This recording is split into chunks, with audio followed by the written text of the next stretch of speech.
السلام علیکم محترم سامعین. دل سے جو بات نکلتی ہے اثر رکھتی ہے پر نہیں طاقت پرواز مگر رکھتی ہے.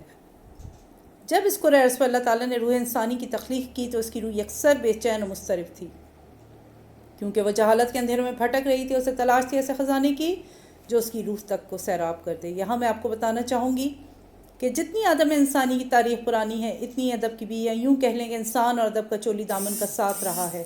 کیونکہ جب اللہ تعالیٰ نے انسان جیسے شاہکار کی دنیا میں تخلیق کی تو اسی دن سے اس نے علم کی تلاش شروع کر دی، اور آخرکار آدم انسانی کے اس بے چین روح کو قرار تب آیا کہ جب اس نے ادب کا کھوج لگایا اور آخرکار اپنے بھٹکے ہوئے جذبات و احساسات کو وہ قلم کی زبان دینے لگا.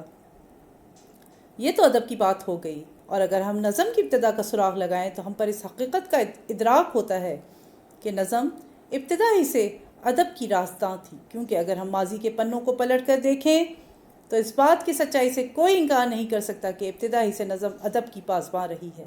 کیونکہ اردو ادب کو پروان چڑھانے والی اور اردو ادب کا بول بالا کرنے والی نظم ہی تھی، اور آج بھی اس کا ڈنکا پوری شان سے دنیا میں بج رہا ہے. یہ نظم ہی تھی کہ جس کا سہارا لیتے ہوئے اقبال نے غفلت میں ڈوبی ہوئی قوم کو اس شان سے بیدار کیا کہ جب قوم نے آنکھ کھولی تو وہ ایک آزاد مملکت میں سانس لے رہی تھی.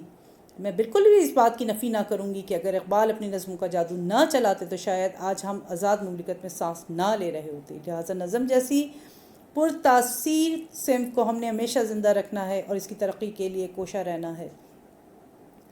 اے جذبہ دل گر میں چاہوں ہر چیز مقابل آ جائے، منزل کے لیے دو گام چلوں اور سامنے منزل آ جائے.